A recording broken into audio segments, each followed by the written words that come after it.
आप देख रहे हैं बेधड़क खबरें। महाराष्ट्र में भाषा को लेकर उठा विवाद थमने का नहीं ले रहा है। मराठी भाषा विवाद पर महाराष्ट्र के राज्यपाल सीपी राधाकृष्णन ने कहा कि हिंसा और नफरत से महाराष्ट्र में कोई निवेश करने नहीं आएगा। वहीं अब इस पर उद्धव ठाकरे गुट की प्रतिक्रिया सामने आई है। राज्यपाल सीपी राधाकृष्णन के बयान पर शिवसेना यूबीटी के नेता आनंद दुबे ने कहा, हम राज्यपाल सीपी राधाकृष्णन से कहना चाहते हैं कि कोई भी हिंसा का समर्थन नहीं कर सकता। मराठी केवल एक भाषा नहीं बल्कि एक संस्कृति है। गुजरात में क्यों नहीं उठाते सवाल? उन्होंने आगे कहा, हम राज्यपाल से पूछना चाहेंगे कि जब महाराष्ट्र के बाहर से व्यवसाय गुजरात जाते हैं तो वह कभी सवाल क्यों नहीं उठाते। हम उनसे मराठी भाषा सीखने और राज्य की संस्कृति को समझने का आग्रह करते हैं।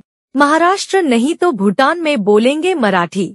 आनंद दुबे ने ये भी कहा, मैं उनसे अनुरोध करता हूं कि वह इस मुद्दे को विवादास्पद न बनाएं। अगर महाराष्ट्र में मराठी नहीं बोली जाएगी तो क्या यह भूटान में बोली जाएगी? राज्य में मराठी भाषा को प्राथमिकता दी जानी चाहिए। हम आपसे आग्रह करेंगे कि आप अपना अगला भाषण मराठी में दें। बता दें कि महाराष्ट्र के राज्यपाल सीपी राधाकृष्णन ने भाषा विवाद को लेकर कहा, हमें ज्यादा से ज्यादा भाषाएं सीखनी चाहिए और हमें अपनी मातृभाषा पर गर्व महसूस होना चाहिए। गवर्नर राधाकृष्णन ने एक किस्सा सुनाते हुए कहा, जब मैं तमिलनाडु में सांसद था तो एक दिन मैंने देखा कि कुछ लोग एक शख्स को पीट रहे थे। जब मैंने उनसे कारण पूछा तो वे हिंदी में बात कर रहे थे। इसके बाद होटल मालिक ने मुझे बताया कि उस शख्स को तमिल नहीं बोलने की वजह से पीटा जा रहा है। नफरत से महाराष्ट्र को नुकसान।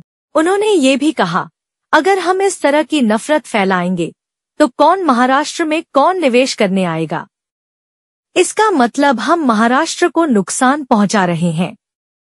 मैं हिंदी समझने में असमर्थ हूं और यह मेरे लिए एक दिक्कत है।